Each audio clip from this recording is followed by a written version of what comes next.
So life can have its ups and downs, good times and bad times.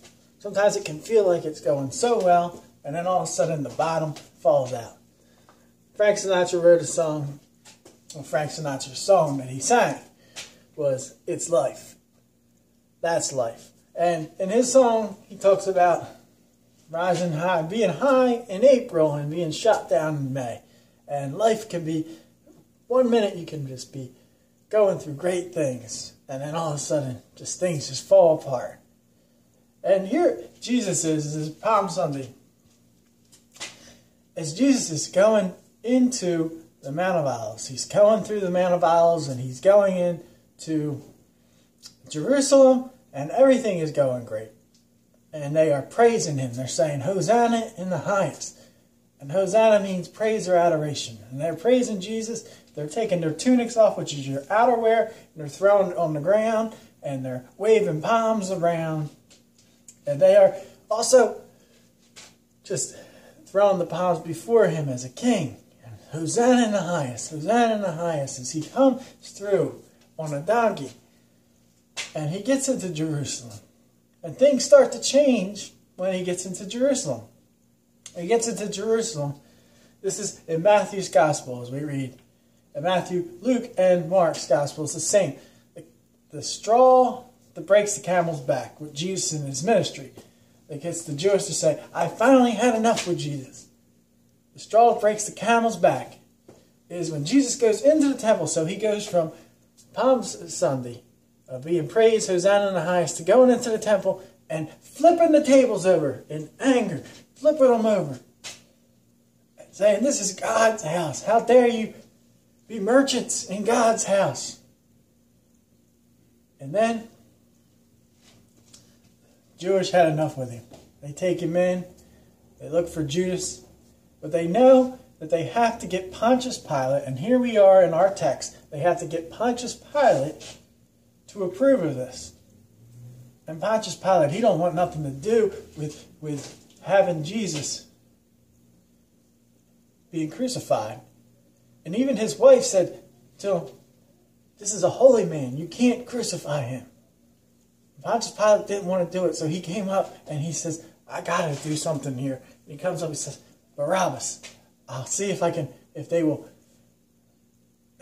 free Barabbas. If we free Barabbas, it's either free Barabbas or let this innocent man go.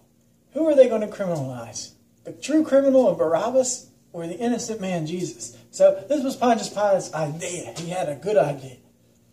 And he asked them, he said, what do you want? And they say, free Barabbas, crucify Jesus. And they criminalized Jesus. The real criminal got set into freedom, and they put Jesus. And they wanted him crucified. And Pontius Pilate has his hands tied because he can't do anything. And when his hands are tied, the Jewish have the upper hand on him, and they say to him, they say, if you don't crucify him, we're going to uproar. We're going to have a revolt. And if they're going to have a revolt, which would be a historical proportion, then Caesar will no longer be the friend of Pontius Pilate, and all his power will go out. And he will be powerless. He'll be done, ruined. So he says, okay, crucify him. He has no decision. His hands are tied. The Jewish people have him. They have the upper hand on him as governor of the Greco-Roman Empire in Jerusalem. He said, my hands are white clean of this, as he washes his hands. Do what you want with him. They knew that they were going to crucify him. Now, crucifixion is the harshest way of capital punishment in Jesus' time. And the crucifixion is usually for insurgents or people that went against the establishment of the government. And Jesus' whole ministry, he goes counterculture, away from the established government of the Jewish and the Greco-Roman world. And he turns the world upside down on its head, as he's got the Jews revolting and the Greco-Roman Empire in danger of a revolt. And Pontius Pilate has to crucify him, or he will be ruined. So, They put him, throw him in jail. They beat him, put him up on that cross. They took a free man of Jesus, an innocent man, and criminalized him and let the criminal Barabbas go. And he died in the most horrific way you could die in that time. Torture. But see, we criminalize people who go against the system, as Jesus went against the system. Went against the established Jewish government, went against the establishment of the Greco-Roman, as they looked at Caesar as God. And here you have Jesus ruffling feathers, saying that he's the Son of God. They criminalize an innocent man. They will criminalize, and society, if you go against society, you will be criminalized. You go against the establishment, and you speak your mind. They try to make you voiceless. They will criminalize you. And God is not dead too. A teacher, a woman, she's teaching a class, and she's talking about Martin Luther King, and she's also talking about Gandhi. And a student raised her hand and answered her question and said, what about Jesus? You know, where does he come in the line of historical? And she starts going over the history text of Jesus, but she also starts quoting him. So a student didn't like that and texted his mother. And with that, the mother went to the principal. The principal went to the teacher, and the teacher's school board came in, and then it got into the media in this movie. And it got all blown out of them, and they criminalized this woman. They told her, they suspended her pay. And then they finally said, all right, we'll let you go if you apologize. And she said, I don't have to apologize for anything. Why do I have to go to trial? If I don't, I'll go to trial. I did nothing wrong.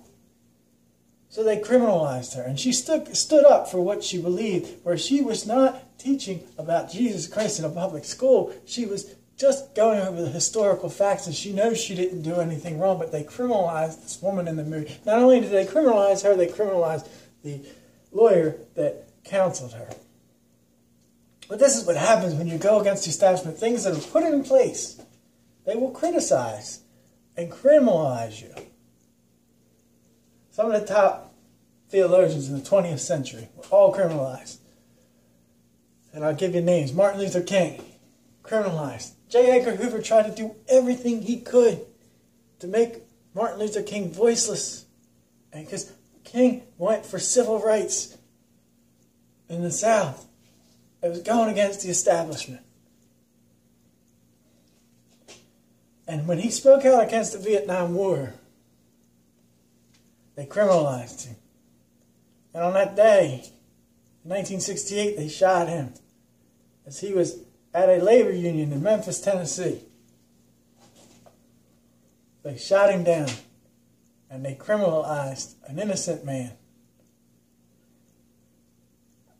Not only was a lady that was with Martin Luther King when they walked through Selma to get black voter rights in the South, her name was Viola Louisa. And they criminalized her. And she was after the rally in Selma to get black people voting rights. She was driving with a black man, and she was shot down for that. They criminalized her. Oscar Romero in El Salvador, a liberation theologian. The soldiers in El Salvador and the government of El Salvador was slaughtering people. Slaughtering them. Innocent people. And Oscar Romero spoke up against it and told them, stop it. And in his last sermon, he told them, no more. This has to stop. No more killing innocent people. And they criminalized him. Up came a car as he got done, and they came in the sanctuary and shot him. Dietrich Bonhoeffer is the last one I'm going to mention. Dietrich Bonhoeffer was another one they criminalized. Dietrich Bonhoeffer went against the Nazi regime, knew that Hitler was too much, that he was killing Jews in these concentration camps. Killing them. Millions of them. 6 million in all. And then the soldiers in Europe all the deaths. And he knew he had to do something. So he signed a pact. He did a pact against the regime, the Nazi regime. And they sent a bomb in. And it didn't go. They detonated too early, and it didn't get close enough to Hitler. And it only injured him. So they put Dietrich Bonhoeffer, another great theologian, they put him in the concentration camp, and he was German. And 2 weeks before the Americans came in and took over that concentration camp, he was hung. But they knew the Americans were coming in. They criminalized Dietrich Bonhoeffer. But who truly was the criminal was Hitler. But 2 weeks before Dietrich Bonhoeffer was hung, he writes this: "Who am I?" And it's very deep and it's very sad. 2 weeks before this, as they criminalized him, he writes while he's sitting in the jail, in the concentration camp. "Who am I? They often tell me I would step from my cell's confinement calmly, cheerfully, firmly, like a squire from his country house. Who am I? They often tell me I would talk to my wardens freely and friendly and clearly, as though it were mine to command. Who am I?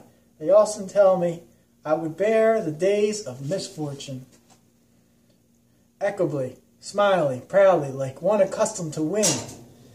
Am I then really all that which other men tell of, or am I only what I know of myself, restless and longing and sick like a bird in a cage, struggling for breath, as though hands were compressing my throat, yearning for colors, for flowers and voices of birds, thirsting for words and kindness, for neighborlessness, trembling with anger and despotisms and petty humiliation, tossing in expectation of great events, powerlessly trembling for friends at infinite distance, weary and emptying at praying, at thinking, at making faint, and ready to say farewell to it all. Who am I, this or the other? Am I one person today and tomorrow another? Am I both at once, a hypocrite before others, and before myself, contemptibly, woe-begone weakling? Or is it within me, like a beaten army, fleeing in disorder from victory already achieved? Who am I? They mock me, these lonely questions of mine. Whoever I am, thou knowest. O God, I am thine. They criminalized these theologians and people that went against the system. And Jesus went against the system. And they criminalized him. They beat him. They threw him in jail and mocked him. But they couldn't keep him down. As we get upon Easter season, he rose. And they couldn't criminalize him because he overcame death. And because he overcomes death, we overcome death. As Dietrich Bonhoeffer says in this last line, he says, "Whoever I am, thou knowest, O God, I am thine." Meaning, whoever I am, you know, O God, I am yours. Whoever I am, we know, O God, you are ours. He is ours, he is ours, he is ours. They tried to criminalize him, but he overcame it. And because he lives, we live. Because he lives, we can face tomorrow. Because he lives, all our fears are gone. They can criminalize you. They can beat you and throw you into jail and even kill you. But because he lives, you live.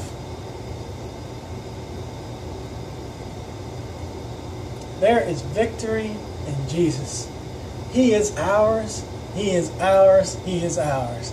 Thanks to the cross. There's victory in Jesus. Hosanna, Hosanna in the highest. He who comes in the name of the Lord. Amen.